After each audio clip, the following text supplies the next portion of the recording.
بسم اللہ الرحمن الرحیم الحمد للہ رب العالمین والصلاة والسلام علی سیدنا و شفیعنا ابی القاسم محمد وآلہ الطیبین الطاہرین المعصومین ولعنة الله على أعدائهم أجمعين من يومنا هذا إلى يوم الدين. أما بعد فقد قال الله سبحانه تبارك وتعالى في كتابه المبين وهو أصدق الصادقين ولا تلبسوا الحق بالباطل وتكتموا الحق وأنتم تعلمون. صلوات بھیجنے محمد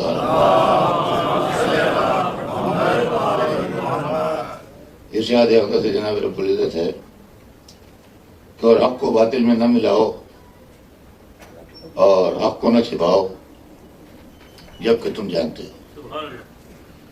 عزیزان گرامی، میں نے آپ کی خدمت میں جو سلسلہ بیان شروع کیا ہے اس کا خلاصہ اور اس کی سمری یہ ہے کہ ظالم تاریخ نے جو بنی امیہ اور دشمنان اہل بیت کے اشارے پر لکھی گئی تھی، رسول و آل رسول کے حق کو چھپایا ہے اور رسول و آل رسول کے معاملات میں باطل کو ملایا ہے.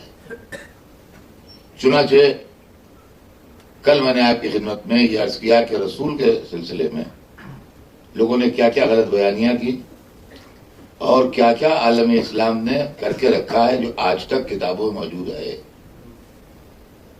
مسلمان کا مزاج یہ بن گیا ہے کہ جب کوئی غیر مسلم یا کوئی شخص بھی مسلمان ہی کیوں نہ ہو شان رسالت میں گستاخی کرتا ہے تو وہ برہم ہو جاتا ہے اور جلسے، جلوس، آتش زنی، فساد، ہنگامہ، گاڑیاں جلا دینا، یہ سب ہوتا ہے. اچھا، یہ بھی ہوتا ہے تو سب کانٹیننٹ میں ہوتا ہے اور اس کے آگے پیچھے نہیں ہوتا. یہ بھی میں آپ سے ہوتا ہے، اس لیے کہ آپ نے کبھی عرب ورلڈ میں اس طرح کی باتیں سننے نہیں. جو کچھ ہوتا ہے ہندوستان، پاکستان، بنگلہ دیش، یہی 3 ملک ہیں جن میں یہ سب آپ کو ہوتا دکھائی دے گا. لیکن کتابوں سے ان چیزوں کو ڈیلیٹ کرنے کے لیے تیار نہیں ہیں جو سورسز ہیں ان کتابوں کے جو شان رسالت کے خلاف لکھی جاتی. اصل مسئلہ یہ ہے کہ آپ وہ را مٹیریل جو ہے آپ کے گھر میں جس سے یہ کتابیں تیار ہوتی ہیں، چاہے وہ سیٹینک ورسز ہو اور چاہے وہ رنگیلا رسول ہو اور چاہے اس سے ملتی جلتی اور کتابیں ہوں جو لکھی گئیں، یہ اپنے گھر سے نہیں لائے، یہ آپ ہی کے گھر سے لے گئے. تو اگر کل کو راویوں نے جہالت سے، ناسمجھی سے، کسی امپریشن میں، کسی تریشر میں غلط چیزیں لکھ دی تو چلیے اب جو لکھ کے مر گئے ان کو تو ہم کچھ کر نہیں سکتے ہیں، ان سے تو اپنے اللہ جانے گا، وہ جانیں گے. لیکن کم از کم ہم کتابوں سے اپنے غلط چیزیں نکال تو سکتے ہیں کہ یہ چیزیں غلط ہیں اور یہ درست نہیں ہے اور ہمارے پہ اعتبار نہیں ہے اور یہ شان رسالت کے خلاف ہیں، ہم ان کو نہیں ایکسیپٹ کرتے، اس کو نہیں مانتے. لیکن اس کو کلیجے سے لگا کے رکھنا اور اس کو بہتر سے بہتر ماننا اور اس کو بالکل صحیح سمجھنا، یہ کون سے مسلمان ہیں اور یہ کون سی عادت ہے کہ جو عالم اسلام میں آج ہے. تو ایک تو حق رسول چھپایا گیا اور رسول کے سلسلے میں اس قدر غلط بیانیاں ہوئی ہیں کہ جو میں ممبر سے آپ کو بیان نہیں کر سکتا. کچھ ہو جائے، ہمارے ممبر کی جو تہذیب ہے اس کا اسٹینڈرڈ اور معیار اتنا گرا ہوا نہیں ہے کہ ہم ان واقعات کو بیان کریں، چاہے وہ کتنے ہی حق کیوں نہ ہو، کتنی کتابوں میں کیوں نہ ہو. ہم نہیں ان کو بیان کر سکتے، قیامت تک ہماری زبان ہی سے نہیں نکلے. رسول کے بعد جو حق چھینا گیا اور حق کھایا گیا اور حق ظلم کیا گیا وہ حضرت علی تھا. دیکھیے یہ بھی غور طلب مسئلہ ہے کہ آج لوگوں نے یہ مسئلہ اٹھا دیا ہے، ارے صاحب علی کا ذکر تو کانٹروورشل ہے، ان لوگوں کو جھگڑا ہو جاتا ہے، ہو جاتا ہے. علی کے ذکر سے جھگڑا نہیں ہوتا ہے. جھگڑا اس لیے ہوتا ہے کہ سچائیاں سامنے نہ آئیں. ذکر علی سے جھگڑا نہیں ہوتا ہے، جھگڑا اس لیے ہوتا ہے کہ حقیقتیں جو ہیں اور ریئلٹی جو ہے وہ سامنے نہ آئے، ورنہ ذکر علی سے کا جھگڑا. کتاب علی گالی کرتے ہیں، اس سے جھگڑا ہو جاتا ہے. تو سوال یہ پیدا ہوتا ہے کہ حضرت علی اسلام میں کوئی شخصیت تھے کہ نہیں تھے؟ تو وہ حضرت علی کے زندگی کے نقطے جس پر ساری دنیا ایک ہے، میں خالی وہی آپ کو سناتا ہوں. وہ مولا کائنات تھے، وہ امام تھے، وہ معصوم تھے، وہ سوار دوش رسول تھے، وہ سب چیزیں ان کا ایسا عقیدت کی ہیں، محبت کی ہیں، قرآن میں ان کے لیے آیتیں ہیں، اور رسول کی ان کے لیے حدیثیں ہیں، اور یہ سب چھوڑیے. رسول کے کزن تھے کہ نہیں؟ سیدھی بات ہے، تاریخ سے اس سے پوچھ کے بتائیے کہ وہ رسول کے چچا کے بیٹے تھے کہ نہیں تھے؟ خاندانی رشتہ داری ان کی رسول اللہ سے تھی کہ نہیں تھی؟ تو اس میں تو کوئی بھی انکار نہیں کر سکتا کہ ہاں بھائی وہ رسول کے کزن ضرور تھے. اچھا مسلمان تھے کہ نہیں؟ کہتے ہیں انہوں نے کچھ نہیں ہوتا، رسول کا چچا ابو لہب بھی تھا. نمبر 2، مسلمان تھے. امام تھے کہ نہیں وہ الگ بات ہے، نہیں مسلمان تھے کہ نہیں؟ صاحب اسلام تو لائے تھے، مسلمان تھے. صحابی تھے کہ نہیں؟ انہوں نے رسول اللہ کو دیکھا تھا، رسول کے ساتھ رہے تھے یا نہیں رہے تھے؟ تو صحابی تھے. اس سے بھی کسی کو انکار نہیں ہے. رسول نے اپنی بیٹی بھی آئی تھی ان سے، داماد تھے رسول کے. یہ بھی بات انکار کی گنجائش نہیں ہے. اب کئی دامادوں میں سے ایک تھے کہ اکلوتے داماد تھے، وہ چھوڑ دیجئے، مگر داماد ضرور تھے. داماد ضرور تھے، اس میں کوئی انکار نہیں ہے کہ داماد تھے، داماد بھی تھے. اب اس کے بعد خلیفہ بھی ہو گئے تھے. مطلب ان باتوں سے کسی کو انکار نہیں ہے. رسول کے کزن تھے، مسلمان تھے، صحابی تھے، داماد تھے، اور آخر میں خلیفہ بھی ہو گئے تھے. اور نہایت پڑھے لکھے اسکالر آدمی تھے، قابل بہت تھے. مطلب یہ وہ چیزیں ہیں جس سے کسی کو کوئی انکار نہیں ہے. اتنی خصوصیتوں والے علی کو 70 برس تک ممبروں پر جس اسلام نے برا کہا ہے، آپ اس اسلام کے لیے کیا کہتے ہیں؟ وہ مسلمان جو صحابی کو برا کہیں، وہ مسلمان جو خلیفہ کو برا کہیں، وہ مسلمان جو ایک مسلمان کو برا کہیں، وہ مسلمان جو رسول کے کزن اور داماد کو برا کہے، ان کے متعلق آپ کا کیا خیال ہے کہ وہ کیسے مسلمان تھے؟ وہ اچھے مسلمان تھے کہ برے مسلمان تھے؟ نیک مسلمان تھے کہ بد مسلمان تھے؟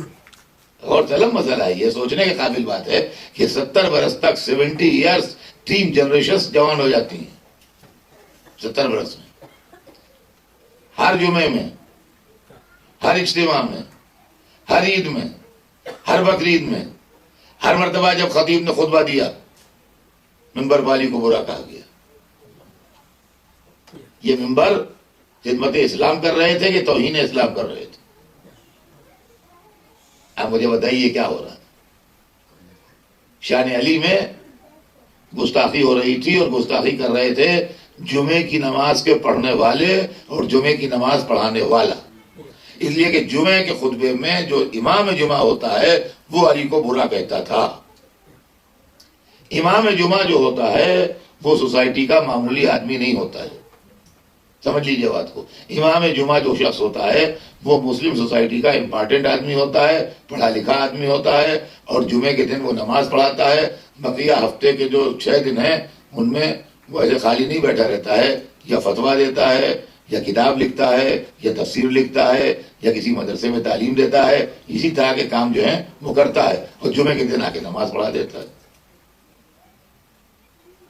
تو وہ شخص جو جمعے کا کے پریئر کو لیڈ کرتا ہو، اور امام جمعہ ہو، وہ راوی ہوتا ہے، وہ محدث ہوتا ہے، وہ مفسر ہوتا ہے، وہ مورخ ہوتا ہے، وہ استاد ہوتا ہے، وہ صاحب فتویٰ ہوتا ہے، اور 8ویں دن جمعہ پڑھا دیتا ہے 7ویں دن. تو وہ بکے ہوئے علماء جنہوں نے 70 برس تک دشمنی حیدر کرار میں اپنا ایمان بیچا ہے، کیا ان کی روایتوں پر، ان کی حدیثوں پر، ان کی تفسیروں پر، ان کی تاریخوں پر اعتبار کیا جا سکتا ہے کہ وہ صحیح صحیح باتیں ہم کو بتائیں گے؟ ہمیں تو نہیں اعتبار آتا. اور عزیزان گرامی، علی کی شان کے خلاف ممبروں کو بولتے رہے، اور یہ سلسلہ عمر ابن عبدالعزیز کے زمانے تک آیا ہے، جو بالکل اینڈ ہے بنی امیہ کی حکومت کا. چند برس کے بعد حکومت ختم ہو گئی بنی امیہ، ایک دو آدمیوں کے بعد. 5-6 برس باقی تھے بس ان کی حکومت میں، اس کے بعد ختم ہو گئی. اور وہ بھی بڑا عجیب و غریب واقعہ ہوا. ہسٹری میں پوچھیے، آپ کو ہسٹری میں لکھا مل جائے گا کہ شاہی دربار سجا ہوا تھا اور لوگ بیٹھے ہوئے تھے، اور ایک شخص آیا، اس نے کہا میں یہودی ہوں. کیا چاہتے ہو؟ کہا میں خلیفہ کی لڑکی سے شادی کرنا چاہتا ہوں. تو لوگ بگڑنے لگے، کہیں گے ہاں یہودی ہو کے تیری ہمت کیسے پڑی کہ خلیفۃ المسلمین کی بیٹی سے شادی کے لیے تو نے خواہش ظاہر کی؟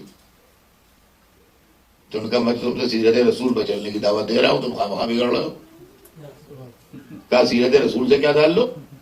کہا رسول نے اپنی لڑکی کی شادی کی تھی یہودی سے. کیا بکتا ہے، کسی یہودی سے شادی کی تھی؟ کہا علی سے. اور کس سے؟ کہا علی یہودی کب تھے؟ کہا یہودی نہیں تھے. کون؟ کہا وہ مسلمان تھے. کہا اگر مسلمان ہوتے تو ممبروں کو ان کو برا کہتے. اب جو دربار کی گردنیں جھکی ہیں، تو جب اٹھی تو وہ آدمی غائب تھا، اور اس دن سے یہ طے ہوا کہ نہیں، یہ بات غلط ہے، یہ چیز بند ہونا چاہیے. سمجھا؟ تو عزیزان گرامی، تاریخ نے تو ہم کو سب کچھ بتایا ہے اور ہر چیز واقعہ لکھا ہوا ہے، لیکن 70 برس تک شان علی میں گستاخی ہوتی رہی. اور علی اس شخصیت کا نام ہے کہ جب تک زندہ رہے، جو ان سے لڑنے آیا کبھی کامیاب نہ ہوا. جب تک زندہ رہے، جو ان سے لڑنے آیا کبھی کامیاب نہ ہوا، ہمیشہ علی کامیاب ہوئے. اور جب علی دنیا سے اٹھ گئے تو اس وقت سے لے کے آج تک فضائل علی لڑ رہے ہیں. اس وقت سے لے کے آج تک فضائل علی لڑ رہے ہیں. یعنی اتنی مخالفتوں کے باوجود اور اتنی دشمنی کے باوجود اور اتنی کوششوں کے باوجود آج اسلام کے ہر سلسلے میں علی موجود ہیں. اب ہمیں تو یہی مسئلہ غور طلب ہے کہ آج اسلام کے ہر سلسلے میں علی موجود ہیں. دیکھیے 3 لائنیں ہیں جو کہتے ہیں کہ ہم رسول اللہ سے ملے ہوئے ہیں. اور یہ اسلام میں جتنے بھی فرقے ہوں، 72 فرقے 73 فرقے جو بھی ہوں، لیکن مین لائنیں جو کہتے ہیں وہ کہتے ہیں 3 لائنیں ہیں. اب اس کے بعد اسی سے اور لائنیں نکلی ہیں، اسی کے آف شوٹس ہیں، یہ ہیں. پہلی ایک لائن امامت والی لائن ہے، جو اماموں کے قائل ہیں. یہ ہمارا فرقہ جو بیٹھا ہے امامت کے قائل ہیں کہ رسول کے بعد جو نظام ہے وہ امامت کا حق ہے. تو ایک امامت والے ہیں. امامت والوں کا یہ کہنا ہے کہ ہمارے پہلے امام حضرت علی ہے، جو رسول اللہ کے ساتھ زندگی بھر رہے. امام اول حضرت علی ہیں جو رسول اللہ کے ساتھ پہلے تمام زندگی رہے. دوسرا طبقہ خلافت والا ہے، جو خلفاء کا قائل ہے. وہ بھی کہتے ہیں کہ ہمارے خلیفہ زندگی بھر رسول اللہ کے ساتھ رہے. ٹھیک ہے، وہ ایک ہے. تیسرا طبقہ طریقت والا ہے. طریقت والا وہ طبقہ ہے جس کو آپ اپنی زبان میں صوفی کہتے ہیں. یہ صوفیاء کرام جو ہیں، ان کے طریقے کو طریقت کا طریقہ کہتے ہیں. سمجھے آپ؟ ایک طریقہ یہ ہے تصوف والا. یہ کہتے ہیں کہ ہمارے پیر اور ولی اور ولیوں کے ولی اور پیروں کے پیر حضرت علی ہیں، جو رسول اللہ کے ساتھ رہے. تو عزیزان گرامی، اسلام میں 3 لائنیں ہیں مین، اور اس کے بعد انہی لائنوں کی آف شوٹس ہیں. مین لائنیں جو 3 ہیں، یا امامت کی لائن ہے، یا خلافت کی لائن ہے، یا طریقت کی لائن ہے. امامت اور طریقت کی لائن شروع ہوتی ہے علی سے، خلافت کی لائن ختم ہوتی ہے علی پر. پہلے امام علی ہیں، پیروں کے پیر علی ہیں، آخری خلیفہ راشد علی ہیں. مسلمان انہی تین میں بٹا ہوا ہے. یا مسلمان شیعہ ہے تو اس کے امام اول علی ہیں، یا مسلمان سنی ہے اس کے خلیفہ راشد علی ہیں، یا مسلمان صوفی ہے اس کے پیروں کے پیر و ولیوں کے ولی علی ہیں. اس کے علاوہ کوئی چوتھا مسلمان نہیں ہے. اور جو نکلے ہیں سیکشن وہ انہی میں سے بنے ہیں. صوفیوں کی لائنیں ہیں تو اب کئی لائنیں ہو گئیں، یہ سہروردی ہیں اور یہ نظامی ہیں اور یہ چشتی ہیں اور یہ فلاں ہیں اور یہ دھمک ہیں اور یہ قادری ہیں. وہ لائن وہی ایک ہے، وہ اس سے بعد میں لائنیں جو ہیں وہ اور نکلتی رہیں. ایسے ہی ان کے ہاں ہے، ایسے ہی ہمارے یہاں ہے، یہ زیدی ہیں، یہ اسماعیلی ہیں، یہ فلاں ہے. بھائی کیا بھی ہے لائنیں، لیکن مین لائنیں جو ہیں وہ یہ تین ہیں. تو شیعوں میں کوئی ایسا نہیں ملے گا جو علی کو برا کہے، اس لیے کہ شیعوں کے امام اول علی ہیں. سنیوں میں کوئی ایسا نہیں جو علی کو برا کہے، سنیوں کے خلیفہ راشد علی ہیں. صوفیوں میں کوئی ایسا نہیں جو علی کو برا کہے، ان کے سب پیروں کے پیر اور سب ولیوں کے ولی علی ہیں. تو اب جو علی کو نہ مانے اور برا کہے وہ نہ شیعہ ہے، نہ سنی ہے، نہ صوفی ہے. یہ اسلام میں انفلٹریٹرز گھس کہاں سے آئے مسلمان بن کے؟ پہلے یہ تو دیکھیے، پہلے یہ تو دیکھیے مسئلہ. اس لیے کہ یہ مسجد ہے، نماز ہوتی ہے، یہاں مجلس ہوتی ہے، مذہبی ٹھکانہ ہے. ان کا بھائی یہاں مسلم الاؤ ہیں، نان مسلمس نہیں الاؤ، ان دیش کے اندر نہیں آ سکتے. تب دروازے پر آدمی کھڑا کر دیا گیا کہ آئی ڈی دکھائیے تو اندر آئیے. اب تو ہر قدم آئی ڈی ہے، ہر دنیا میں ہر جگہ. ایئرپورٹ پہ جائیے تو آئی ڈی ہے، اور اسٹیشن پہ جائیے تو آئی ڈی ہے، اور کہیں جائیے تو آئی ڈی. یہاں بھی ہم کہتے ہیں آئی ڈی لائیے. آپ شیعہ ہیں، امام اول مانتے ہیں، آئیے آئیے. آپ سنی ہیں، خلیفہ چاروں مانتے ہیں، آپ بھی آئیے. آپ صوفی ہیں، پیروں کا پیر ولیوں کا ولی مانتے ہیں، ہے آئی ڈی آپ پاس، آئیے. جس کے پاس کوئی آئی ڈی نہیں ہے اس کو ہم اسلام میں گھسنے کیسے دیں؟ خدا جانے کون دہشت گرد گھس آیا کہ یہاں کیا گڑبڑ کر کے چلا جائے. پہلا مسئلہ یہ ہے کہ وہ لوگ جو علی کو برا کہتے تھے ان کا مذہب تو طے کر لیجئے کہ کیا ہے، جن کا اسلام ہی ثابت نہیں. جب وہ حدیث و تاریخ و تفسیر کی پہلی کڑیاں بن جائیں گے تو اس اسلام کا انجام کیا ہوگا؟ پہلے یہ مسئلہ سوچیں. ایک دفعہ صلوات بھیج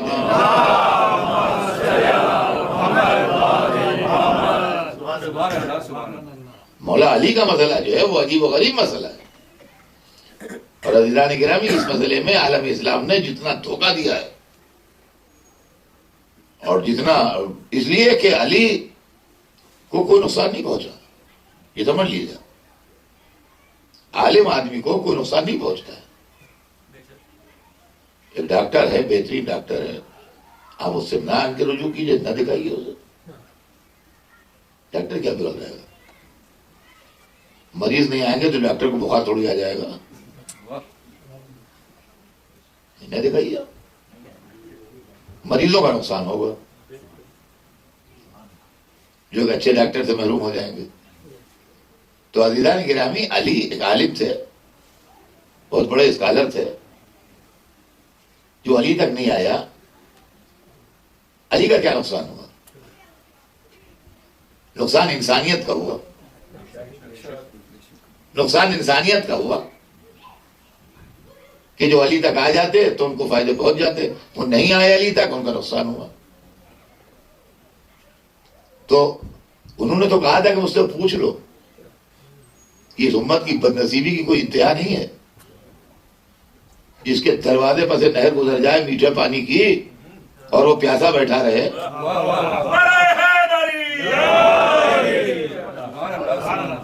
وہ پیاسا بیٹھا رہے اور نہر میٹھے پانی کی گزر جائے دروازے سے، اور تعصب میں، غصے میں، جلن میں اس کو نہ چکھے اور پیاسا رہے، تو نہر کی بدنصیبی تھوڑی ہے، پیاسے کی بدنصیبی ہے. انسانوں کے درمیان سے علی آ کے گزر گئے اور یہ کہتے ہوئے گزر گئے کہ سلونی قبل ان تفقدونی، مجھ سے پوچھ لو قبل اس کے کہ میں تمہارے درمیان سے اٹھ جاؤں، مجھ سے پوچھ لو قبل اس کے کہ میں تمہارے درمیان سے اٹھ جاؤں۔ اور اس کے بعد کا ٹکڑا جو ہے وہ بھی دیکھ لیے، نہج البلاغہ میں ہے، سلونی ان طرق السما، مجھ سے آسمانوں کے راستے پوچھ لو۔ آج جب انسان چاند پہ چلا گیا ہے اور دوسرے ستاروں کا اپنا سفیر بھیج رہا ہے 1400 برس کے بعد، تو سمجھ میں آیا کہ وہاں جانے کے بھی راستے ہیں، ورنہ پہلے تو آدمی سمجھتا تھا وہاں جانے کے راستے ہی نہیں ہے۔ یہ کہ مجھ سے راستہ پوچھ لو، اس کا مطلب راستہ ہے جبھی تو پوچھا جائے گا، جہاں راستہ ہی نہیں ہوگا پوچھے گا کوئی کیا؟ سلونی ان طرق السما، مجھ سے آسمانوں کے راستے پوچھ لو، جس کا مطلب کوئی راستہ آسمان تک جاتا ہے۔ جبھی فرما رہے تھے مجھ سے راستے پوچھ لو، لیکن عداوت نے پوچھنے نہیں دیے، اور خدا کی قسم دشمن نے پوچھا بھی تو کیا پوچھا، لیکن وہی جلی ہوئی بات اور عداوت، بجائے اس کے کہ عالم سے استفادہ کریں، ہم اس کا مذاق اڑا رہے ہیں۔ ایک صاحب بیٹھے ہوئے تھے دشمن علی وہاں، کہ یہ بتائیے میرے سر میں بال کتنے ہیں؟ کہ بتا دوں مگر تو تصدیق کیسے کرے گا؟ بتا دوں مگر تو تصدیق کیسے کرے گا؟ عزیزان گرامی، یہ بات تو مولا تھے، ٹال گئے اس کو، لیکن ہم کو تو کہنے دیجئے کہ اس دن علی سے نہ پوچھنے کا انجام یہ ہوا کہ یہ پوچھنا کہ بتائیے میرے سر میں بال کتنے ہیں۔ اس بدتمیزی کا انجام یہ ہے کہ آج مسلمان کی چندیا پر ایک بال نہیں ہے۔ یہ مصیبت ہے۔ تو علی سے نہیں پوچھا، علی سے استفادہ نہیں کیا، جبکہ یقین مانے آپ کہ اسلام میں قطع نظر ہر تعصب کے، قطع نظر ہر جھگڑے کے جس میں کنٹروورسی ہو، ہم اس میں نہیں پڑھتے۔ ایک پڑھے لکھے مجمع کے سامنے اگر یہ سوال پیدا ہو کہ جس زمانے کی آپ جھوم جھوم کے تعریف کرتے ہیں، رسول اللہ کا زمانہ، صحابہ کرام کا زمانہ، کہ صاحب کیا کہنا اس دور کا اور کیا کہنا اس دور کا، ہم آنکھوں میں آنسو بھرے ہیں، اور دور کی تعریف ہو رہی ہے اور ٹھنڈی سانسیں لے لے کے تعریف ہو رہی ہے۔ ان کا اس زمانے میں ان بزرگوں کی کوئی یادگار بھی ہے آپ پاس؟ جو اتنے بڑے بڑے لوگ گزرے رسول اللہ کے ساتھ، ان میں سے کسی نے کوئی یادگار، کوئی تحفہ آپ کے لیے چھوڑا آئندہ جنریشن کے لیے؟ تو عزیزان گرامی، سوائے علی کے دوسرا نام نہیں ہے تاریخ میں، اس لیے کہ اس زمانے کی تین چیزیں ہماری گرفت میں ہیں۔ یا تو قرآن ہے، مگر وہ کسی آدمی کا کلام نہیں ہے، وہ اللہ کا کلام ہے۔ یا حدیث ہے، وہ کسی صحابی کا کلام نہیں ہے، رسول کا کلام ہے۔ لیکن رسول کی محفل میں بیٹھنے والے بزرگان اسلام جو تھے، ان کا کوئی تحفہ ہے آپ کے پاس یا نہیں ہے؟ تو عزیزان سوائے مولا علی کے دوسرا نام نہ ملے گا آپ کو جس کا تحفہ نہج البلاغہ موجود ہے۔ جس کو چاہیے دنیا میں جہاں چاہیے بے کھٹکے دے دیجئے اور بے دھڑک دے دیجئے، وہ اس کے علم میں اضافہ کرے گا۔ تو اب اگر میز کے اوپر تین کتابیں رکھی ہوئی ہیں، یہ قرآن رکھا ہے، یہ حدیث نبوی رکھی ہے، یہ نہج البلاغہ رکھی ہے، یہی ہے اس زمانے کا سرمایہ، اس کے آگے اور پیچھے کچھ نہیں ہے۔ اب اگر میرا کلمہ پڑھنے کو دل چاہے تو لا الہ الا اللہ محمد رسول اللہ علی ولی اللہ، آواز ہو جائے۔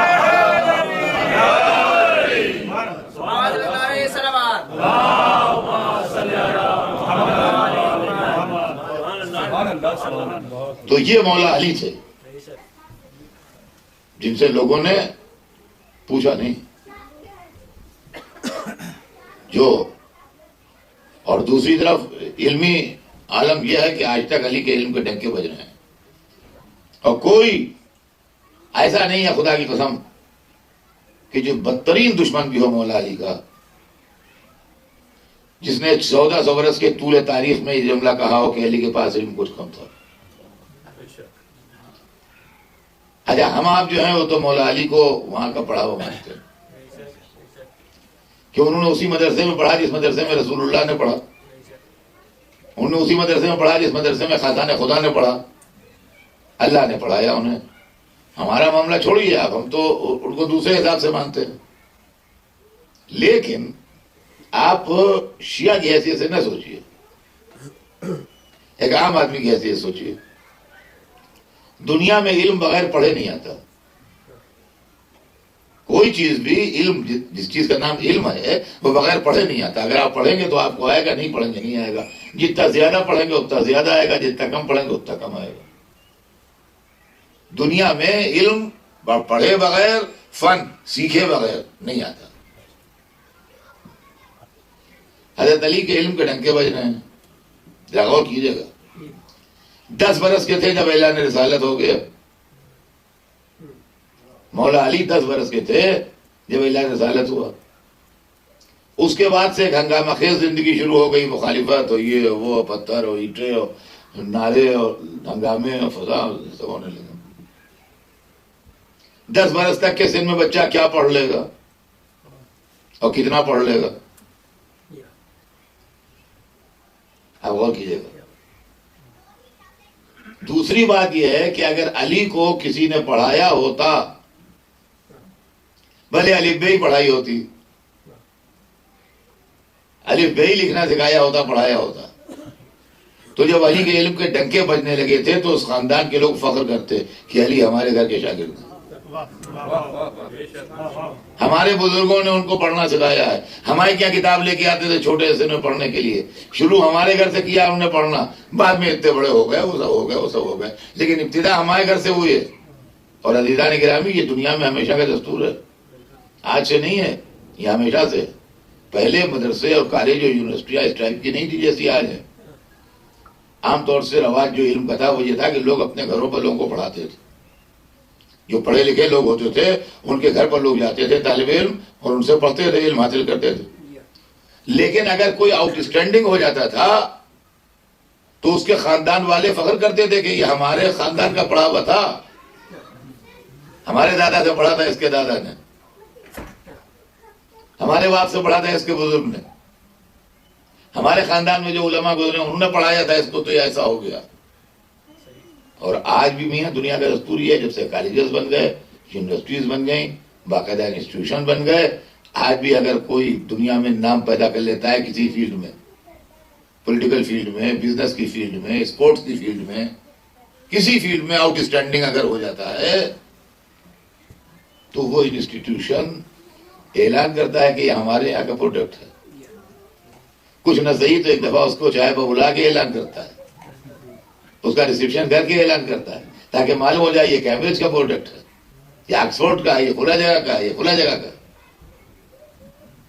یہ ہم نے اخبار میں خود اپنی آنکھوں تصویر دیکھی کہ جب ہندوستان میں جو موجودہ وزیر اعظم ہیں منموہن سنگھ، یہ جب وزیر اعظم ہوئے تو ان کا ابتدائی دور جو ہے وہ اس علاقے میں تھا جس میں اب پاکستان ہے. یہ مہاجر ہیں، طرح سے وہاں سے مائگریٹ کر کے ادھر ہے. بچپن ان کا وہاں گزرا، جو علاقہ راولپنڈی کے پاس کوئی جگہ ہے وہاں کے ہے. وہاں کے اسکول میں ان کا نام بھی لکھا تھا، پرائمری اسکول میں، اور یہ پڑھتے تھے وہاں. بعد میں جب پارٹیشن ہو گیا تو یہ اپنے بزرگوں کے ساتھ یہاں آ گئے. میں نے خود اخبار میں تصویر دیکھی کہ وہاں کا اس اسکول کا ٹیچر جو ہے وہ رجسٹر کھولے ہوئے دکھا رہا ہے کہ یہ اسٹوڈنٹ جو ہے ہمارا تھا، یہ پڑھتا ہے، انگلی رکھ کے وہ نام دکھا رہا ہے کہ یہ نام لکھا ہوا ہے ہمارے کیا رجسٹر میں، اور یہ یہاں کا اسٹوڈنٹ تھا. تو ظاہر ہے کہ اس وقت وہاں تیسرے میں چوتھے میں کسی درجے میں پڑھتے ہوں گے، ابتدائی درجے میں پڑھتے ہوں گے، لیکن یہ کہ بہرحال وہاں دکھا رہا ہے کہ یہ بچہ جو آج اتنے بڑے ملک کا پرائم منسٹر ہو گیا، یہ ابتدا میں ہمارے اسکول میں پڑھتا تھا. تو یہ دنیا کا دستور ہے، یہ ہوتا ہے. پورا عرب چپ ہے، علی کے علم کے ڈنکے بج رہے ہیں. کوئی تو کہتا کہ علی ہمارے گھر کے شاگرد، کوئی تو کہتا کہ علی ہمارے گھر کے شاگرد ہیں. اب جب کوئی نہ بولا تو ہماری عقل یہ حیران ہو گئی کہ جب کسی نے پڑھایا نہیں تو علی اتنا پڑھ کیسے گئے؟ جب کسی نے پڑھایا ہی نہیں تو علی اتنا پڑھ کیسے گئے بھائی؟ بغیر پڑھے کیسے اتنے بڑے عالم ہو گئے؟ تو ان کا چلو علی سے پوچھے جائے تو وہی بتا دے. جب ان سے پوچھا کہ آپ کس نے پڑھایا جو آپ اتنے بڑے عالم ہو گئے، تو ان کا علمنی رسول اللہ الفباب، مجھ کو رسول اللہ نے 1000 دروازے علم کے سکھائے. انہوں نے رسول کا نام لیا کہ مجھ کو رسول نے پڑھایا. دوبارہ پھر انہوں نے وہی نام لیا کہ زقنی رسول اللہ زقن زقا، رسول نے مجھ کو علم اس طرح بھرایا جیسے پرندہ اپنے بچے کو دانا بھراتا ہے. یہ بھی حدیث مشہور ہے. اچھا تو معلوم ہوا کہ اچھا علی کے بعد جو علم ہے وہ رسول نے پڑھایا تھا. اب ایک بات سمجھ میں آئی نہ ہماری، لوگوں کی سمجھ میں آ جائے تو آ جائے، ہماری سمجھ میں تو آتی نہیں. یہ علی کے علم کے ڈنکے بج رہے ہیں. کوئی کہنے والا نہیں ہے کہ ہم نے علی کو پڑھایا. جب ہم نے علی سے پوچھا تو علی کہنے لگے ہم کو رسول اللہ نے پڑھایا. امت کہتی ہے رسول خود بے پڑھے لکھے تھے. اب یہ بے پڑھا لکھا آدمی کسی کو ایسا پڑھائے گا کیسے؟ عزیزان گرامی، تو علی کا علم جو ہے اس کے اندر دو طرف روشنی ہو رہی ہے. ایک تو شخصیت علی بھی جگمگا رہی ہے، دوسرے محمد کے وہ بھی روشنی پڑ رہی ہے. اس لیے کہ دنیا میں کسی کے علم کو ناپنے کے دو طریقے ہیں. علم کا دباؤ پڑتا ہے دو طریقوں سے. یا تو آپ کسی بہت بڑے آدمی کے شاگرد ہیں تو آپ کی شخصیت کا دباؤ بنے گا. مثلا ڈاکٹر اقبال اردو میں ایک بہت بڑا نام ہے، تو اگر کوئی ڈاکٹر اقبال کا شاگرد ہے اردو زبان میں، اردو لٹریچر میں، تو خواہ لوگ اس سے دبیں گے. پھر ڈاکٹر اقبال کے شاگرد. تو اسی طرح سے اگر شاگرد بہت بڑا ہو جائے تو استاد کا دباؤ پڑتا ہے. یہ فلاں کے استاد ہیں جو اتنا مشہور ہو گیا، تو رسول کے علم کو چاہے یوں سمجھ لیجیے چاہے یوں سمجھ لیجیے، چاہے شاگرد سے سمجھ لیجیے چاہے استاد سمجھ لیجیے. دو کتابیں ہیں، ایک رسول کے استاد کی ہے، ایک رسول کے شاگرد کی ہے. قرآن رسول کے استاد کی کتاب ہے، نہج البلاغہ رسول کے شاگرد کی کتاب ہے. تلاوت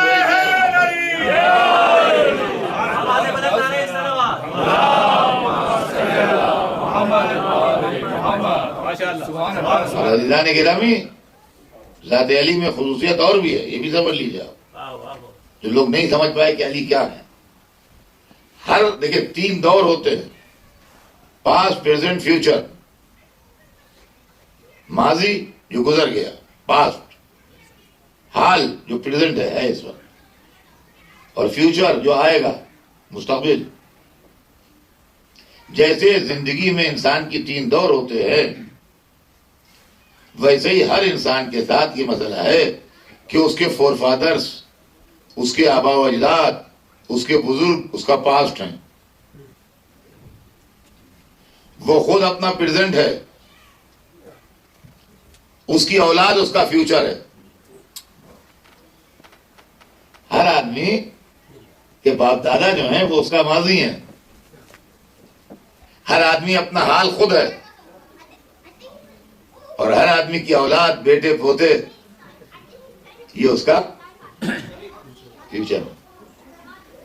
عالم اسلام میں جتنے بزرگ گزرے، جتنا بھی ان میں نیکیاں ہوں یا خوبیاں ہوں یا اچھائیاں ہوں یا سوز دل ہو اسلام کے لیے، وہ جانے، اللہ جانے. اللہ اجر دینے والا ہے، اللہ ان کو صلہ دینے والا ہے. اگر واقع ہے تو ملے گا، نہیں ہے تو نہیں ملے گا. جو ہمیں اس سے وہ لینا دینا نہیں ہے. نہ ہم کسی کو اجر دیتے ہیں، نہ اجر دینے سے روک سکتے ہیں. لیکن ایک بات ہے، پورا عالم اسلام علی کے دور کا جو ہے وہ پاس سے بھی محروم ہے اور فیوچر سے بھی محروم ہے. ہر بزرگ نہ اس کے پاس ماضی ہے نہ اس کے پاس مستقبل ہے، سوائے علی کے. اس لیے کہ بزرگان اسلام کی زندگی جب ہم دیکھتے ہیں تو وہ جیسی کچھ بھی ہو اس سے ہمیں بحث نہیں ہے، لیکن جب ان کا ماضی دیکھتے ہیں تو کفر کے دھندلکوں میں کھویا ہوا ہے، اور جب مستقبل دیکھتے ہیں تو حکومت کی تمناؤں میں الجھا ہوا ہے. لیکن علی اکیلے واحد ایسے ہیں عالم اسلام میں کہ جب ہم ان کا ماضی دیکھتے ہیں تو رسالت کو پالتا ہوا، اور جب مستقبل دیکھتے ہیں تو اسلام کو بچاتا ہوا. تلاوت ہوتے ہیں.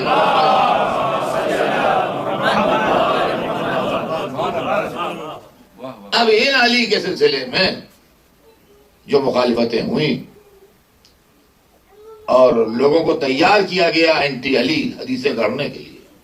عزیزان گرامی، ان چند مجلسوں میں میرے پاس نہ وقت ہے نہ موقع ہے کہ میں آپ کو سناؤں کہ حضرت علی کے خلاف حدیثیں گھڑی گئیں، اور باقاعدہ حدیثیں گھڑوائی ہیں بنی امیہ نے پیسے دے کے، جس کا ثبوت تاریخوں میں موجود ہے. اور وہ حدیثیں مشہور نہیں ہو پائیں، وہ الگ بات ہے. جھوٹی حدیثوں کے پیر نہیں ہوتے، وہ نہیں چل پائیں. لیکن علی کے خلاف اور اولاد علی کے خلاف حدیثیں گھڑی گئی، علی کے بزرگوں کے خلاف حدیثیں تیار کی گئی، اور دشمنان علی کی مدح میں حدیثیں تیار کی گئی. باقاعدہ اس کا ایک پورا کمپین چلایا گیا. کہا علی کے چاہنے والوں سے روایتیں نہ لو، علی کے ماننے والوں کو عہدے نہ دو،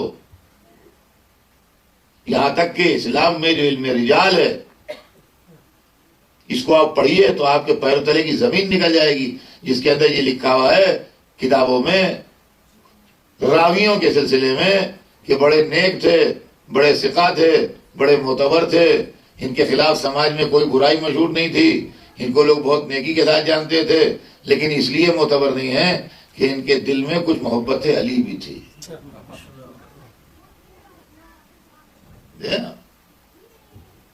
ان کا ہلکا سا رجحان علی کی طرف بھی تھا،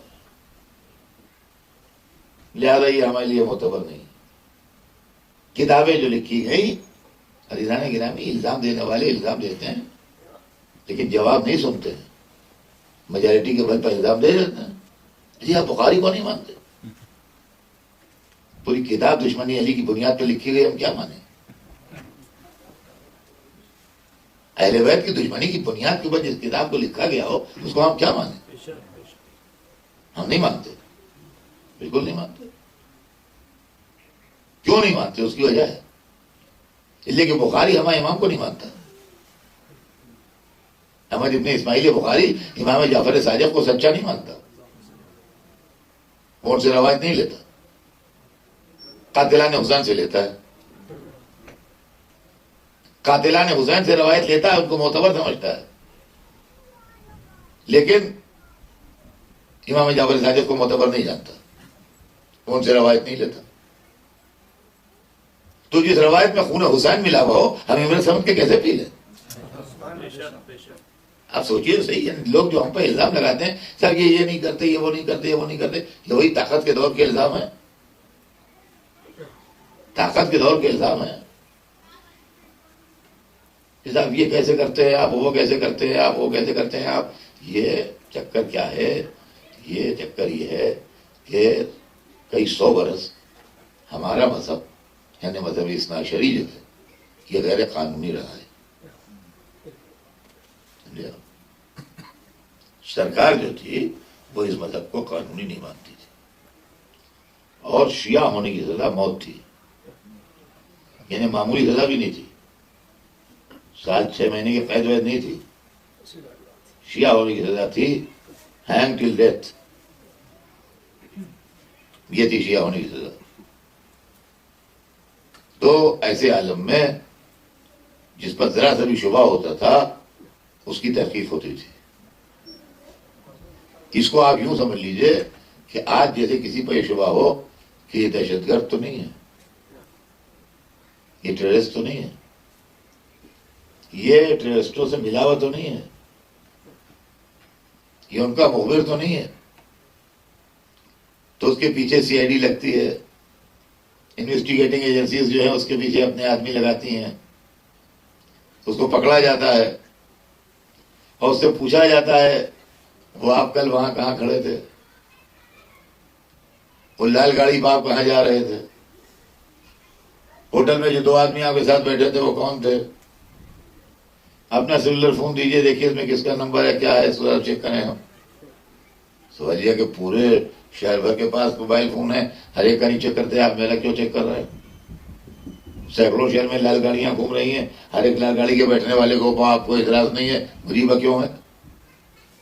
ہر ہوٹل بھرا ہوا ہے، اس کے اندر لوگ بیٹھے ہوئے چائے پی رہے ہیں، وہیں بیٹھا تھا تو کیا پریشانی تھی آپ کو؟ لیکن معاملہ یہ کہ جس پر شبہ ہوتا ہے اس سے تحقیقات ہوتی ہیں، اور وہ جو ہے وہ اپنی صفائی دیتا ہے کہ نہیں میں ایسا نہیں ہوں، میں ایسا نہیں ہوں. یہی معاملہ ہمارے ساتھ بھی ہوا. آپ اسی جگہ پر سجدہ کیوں کرتے ہیں؟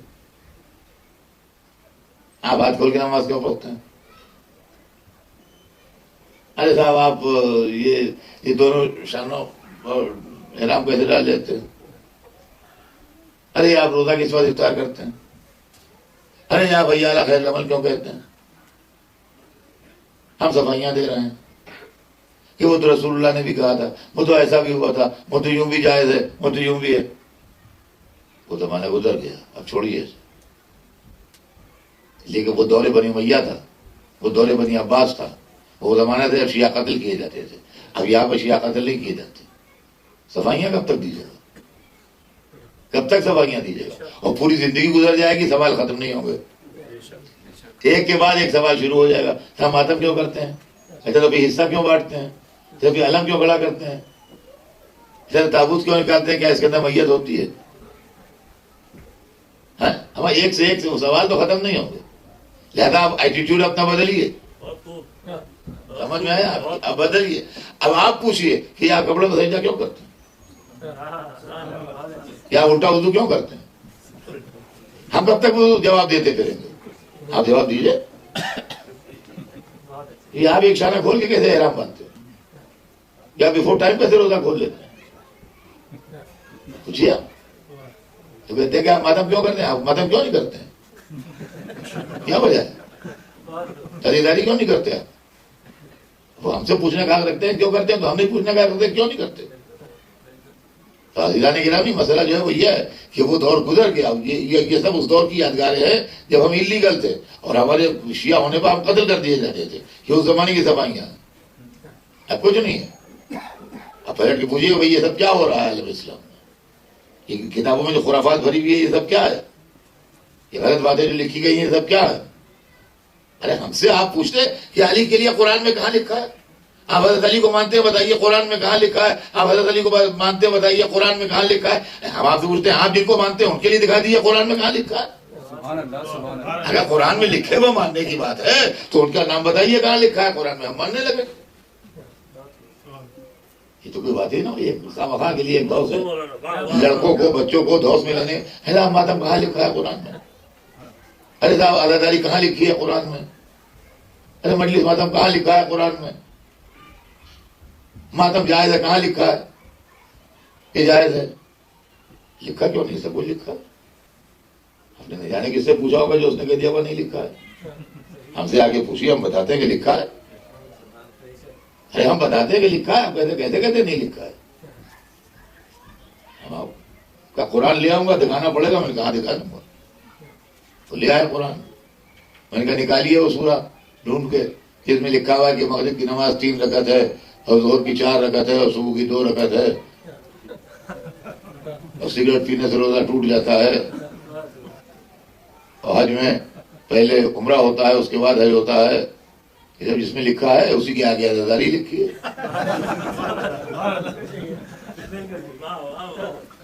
اسی کے آگے عزاداری لکھی ہے. محرم اسی کے آگے کیا ہے تو محرم ہے. تم کہا ایسا تو کہیں قرآن میں نہیں لکھا ہے. تو پھر نماز میں کیوں نہیں جھگڑا کرتے قرآن میں کہاں لکھا ہے؟ روزے میں کیوں نہیں جھگڑا کرتے قرآن میں کہاں لکھا ہے؟ حج میں کیوں نہیں جھگڑا کرتے قرآن میں کہاں لکھا ہے؟ کہ اس پر تو ہمارے رسول قائم ہے، تو اہل بیت کے لیے ہمارے رسول نہیں نظر آتا. اور قرآن جو ہے وہ کسی معمولی کی کتاب نہیں ہے. جو سب سے بڑا ہوتا ہے وہ یسنو لکھتا ہے، خالی اپروول لکھتا ہے، خالی اپروو لکھ دیتا ہے فائل پر. بقیہ سارا کام جو ہے وہ سیکریٹریٹ میں ہوتا ہے. پریزیڈنٹ یا پرائم منسٹر جو ہے پورا نوٹ نہیں لکھتا ہے. آپ کی پریزیڈنٹ یا پرائم منسٹر کسی ملک کا جو ہے کنگ جو ہے وہ پورا نوٹ نہیں لکھتا ہے. وہ بڑے بڑے پروجیکٹ ہوتے ہیں تو اس کو وہ اپروف لکھ دیتا ہے، بس اس کا اتنا ہی لکھنا کافی ہے. تو قرآن جو ہے وہ کسی معمولی کا کلام نہیں، اللہ کا کلام سب سے بڑا ہے. سمجھے آپ؟ تو یہ حدیثیں اور یہ سارا نظام جو قائم ہے یہ وہاں سے پوچھیے آپ. خالی اپروول ہے فائل کے اوپر.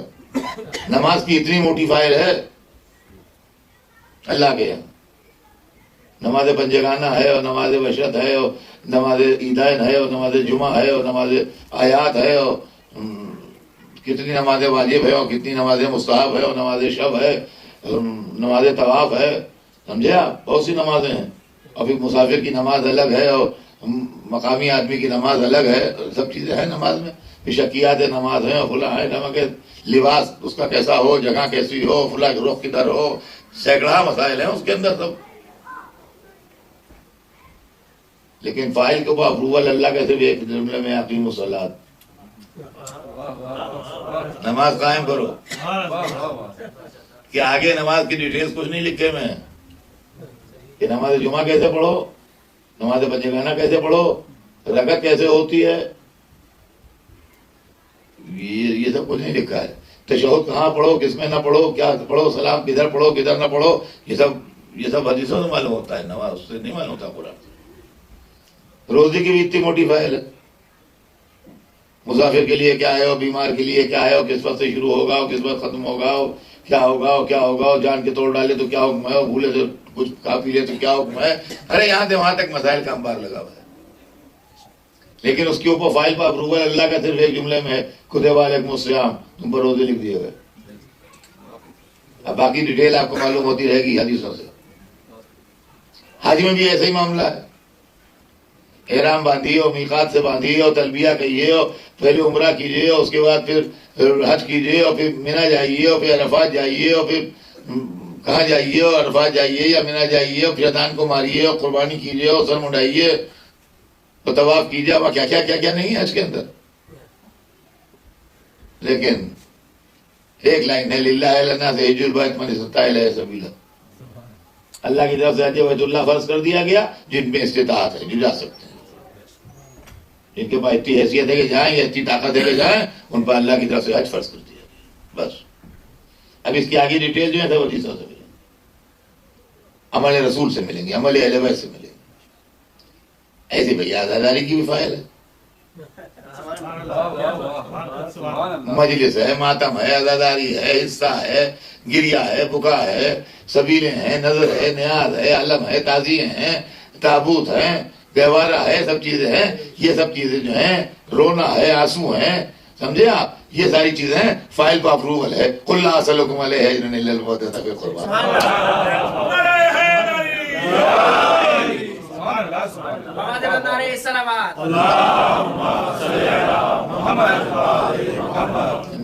تو یہ معاملہ ہے دنیا میں، ان مسائل کے اوپر غور کیجئے کہ یہ کیا ہے، اور یہی وہ عزاداری ہے اور یہی وہ ماتمداری ہے کہ یہ ہماری پہچان بھی ہے، اس کی وجہ سے ہم زندہ بھی ہیں، اور یہی ہماری تبلیغ کا ذریعہ بھی ہے۔ ہمارے پاس وسائل کم ہیں، ہمارے پاس تبلیغ کا ذریعہ اور ذرائع جو دنیا میں ہیں وہ ہمارے پر نہیں ہیں۔ ایسے مشن اسکول ہمارے نہیں ہیں جہاں کہ وہ مذہبی تبلیغ ہوتی ہے، ایسے مشن ہاسپٹل ہمارے پاس نہیں ہیں یہاں پر تبلیغ ہوتی ہے، ایسے ادارے ہمارے پاس نہیں ہیں جو مذہبی تبلیغ کرتے ہیں۔ قرآن شریف کے ٹرانسلیشن چھاپ کے بانٹنے کی کوئی باقاعدہ تنظیم ہمارے پاس نہیں ہے مذہبی کتابوں کی جو ہم پہنچا سکیں لوگوں تک، جیسے بائبل وغیرہ کی تنظیمیں ہیں۔ ہمارے پاس اس طرح کی تفریحی پروگرام نہیں ہے جس کے اندر تبلیغ کا بھی جز شامل ہو۔ ہیں دنیا میں لوگوں کے پاس، شپ پر بٹھا کے لے جاتے ہیں گھمانے، نامنل پیسے لیتے ہیں، $4 $5 لیے آپ سے، اور $50 لگایا آپ پر، کھانا کھلایا اور لے گئے اور لائے اور انٹرٹینمنٹ اور یہ وہ 10 منٹ کا ایک سرمن بھی ہے بیچ میں، اصل اس کے لیے کرتے ہیں۔ لیکن آپ کے پاس ایسی کچھ تنظیمیں نہیں ہیں۔ یہ دنیا کے مختلف ملکوں میں مختلف طریقے سے ہوتا ہے یہ سب۔ آپ کا لے دے کہ ایک چیز ہے، لیکن آپ کا میڈیا اتنا پاورفل ہے کہ یہ سب مل کے بھی وہ نہیں کر پاتے جو آپ کر لیتے ہیں، چاہے وہ اپنی تنظیم ہو اور چاہے وہ اینٹی عزاداری موومنٹ ہو، سال بھر چلتا رہتا ہے لوگوں کا کام۔ لیکن جب محرم آتا ہے تو نام حسین کے اوپر جو ہماری کمیونٹی جمع ہو جاتی ہے ایک دم چینج ہو جاتی ہے۔ اتنا پاورفل میڈیا کسی کے پاس ہے نہیں۔ اور عزیزان گرامی، میں تو مثال سے بات کرتا ہوں، اردو میں ایک مثال ہے کہ 100 سونار کی ایک لوہار کی، جو اردو کا ایک محاورہ ہے، پراورب ہے، مثل ہے۔ تو آپ نے کبھی سونار کو زیور بناتے دیکھا ہے؟ ہمیشہ جو زیور بنتے ہیں وہ تولوں ماشوں میں بنتے ہیں۔ کان کا بندہ بن رہا ہے یا ہاتھ کی انگوٹھی بن رہی ہے یا گلے کا نیکلس بن رہا ہے تو زیروں یا منوں میں نہیں بنتا ہے۔ بادشاہ کی لڑکی کے لیے بھی ہوگا تو ہوگا، دو سیر کا توق نہیں ہوگا کہ اس کا گردن ہی نہ اٹھ سکے. وہ زینت کے لیے ہوتا ہے اور وہ اس لیے نہیں ہوتا کہ سزا دی جائے. تو اتنے سے ہوتے ہیں تو اس کے اوزار بھی اتنے سے ہوتے ہیں بنانے کے لیے. وہ بیٹا کھٹ کھٹ کھٹ کھٹ کھٹ دن بھر بیٹھ کے بناتا ہے. تو دن بھر میں وہ مثلا ایک تیار کرتا ہے. اور لوہار کیا کرتا ہے؟ تو صاحب اتنی بڑی بھٹی اور اتنے بڑے بڑے انگارے سمجھا, اور وہ اندر اس کے وہ راڈ لوہے کا ڈالے ہوئے ہے. وہ ادھر دوسرا بھٹی سے دھوک رہا ہے اس کو, شاگرد اس کا. اور اس کے بعد جب اس کے حساب سے وہ راڈ جو ہے وہ نرم ہو گیا تو اس نے وہاں سے اسے کھینچا اور اس نے اتنا بڑا ہتھوڑا ہیمر جس کے اندر دسیوں سے لوہا ہے اس نے مارا. ایک مارا تو وہ لوہے کا راڈ ٹیڑھا ہو گیا, جیسا وہ چاہتا تھا ویسا ہو گیا. یہ ہے معاملہ 100 سونار کی ایک لوہار کی. یعنی 100 دفعہ سونار گھٹ گھٹ کرے تو بات نہیں ہوتی, ایک دفعہ لوہار نے زور سے مار دیا تو بہت ہو گیا. عزیزان گرامی, یہ سال بھر کھٹ کھٹ کیا کرتے ہیں. ادھر آیا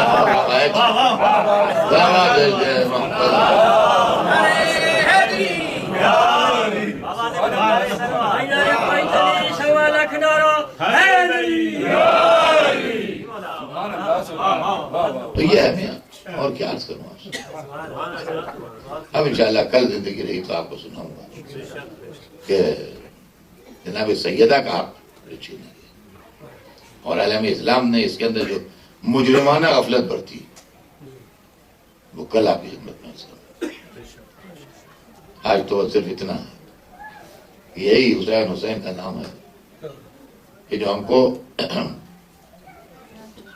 راہ حق کو بھی دکھاتا ہے, ہمارے عزاداری اور ہمارے تنظیم کو بھی آگے بڑھاتا ہے. ہر چیز بہت ہے اس لیے کہ وہ مظلومی, جس مظلومی کے ساتھ حسین نے کربلا میں جان دی, وہ اپنی مثال آپ ہے. اور اس کے بعد پھر آل محمد کی اسیری اور سیلانیوں کا قید ہونا, یہ وہ واقعات خدائی قسم جو صبح قیامت تک کے لیے انسانوں کے دلوں کو نرم کیے ہوئے.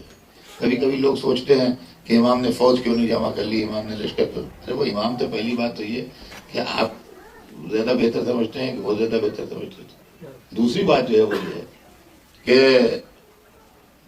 بہت بڑے واقعات جو ہیں وہ وقتی طور سے وقوع تو کرا دیں گے لیکن دل پر وہ اثر نہیں ڈالیں گے جو مظلومیت ڈالتی ہے.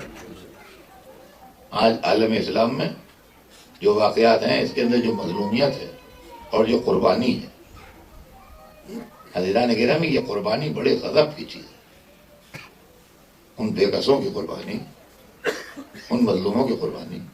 آپ سوچیے تو صحیح کہ پورا نظام شام کا الٹ گیا قید خانے میں سکینہ کی قربانی سے.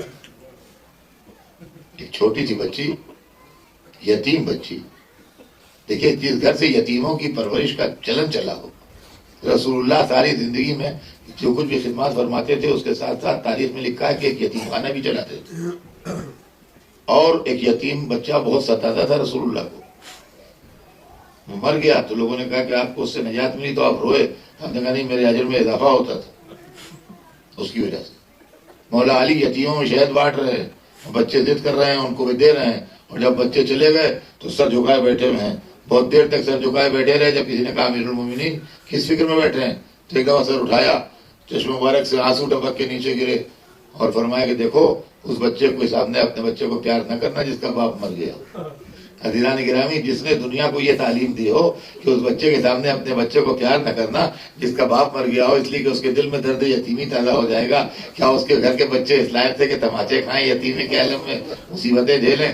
ہائے وہ ننھی بچی جو 4 سال کی تھی, اپنے باپ کو یاد کر کے رویا کرتی تھی اور ظالم اس کو تماچے مارا کرتے تھے. خدا کی قسم واقعات کربلا میں یہ بھی اتنا دردناک واقعہ ہے اور اتنا رلانے والا واقعہ ہے اور اتنا دل میں سوزش پیدا کرنے والا واقعہ ہے جس کی مثال دوسری ملتی نہیں. آپ سوچیے ان بیویوں کے دل پر کیا گزرتی ہوگی جب سکینہ ان کے درمیان بیٹھ کے روتی ہوں گی. میں نے تاریخ میں پڑھا ہے کہ جب اہل بیت ایسے قید خانے میں قید تھے جس میں دن کی دھوپ اور رات کی اوس تھی اور پرندے اپنے آشیانوں کو جاتے تھے تو سکینہ پوچھتی تھی پھوپھی اماں یہ پرندے کہاں جا رہے ہیں؟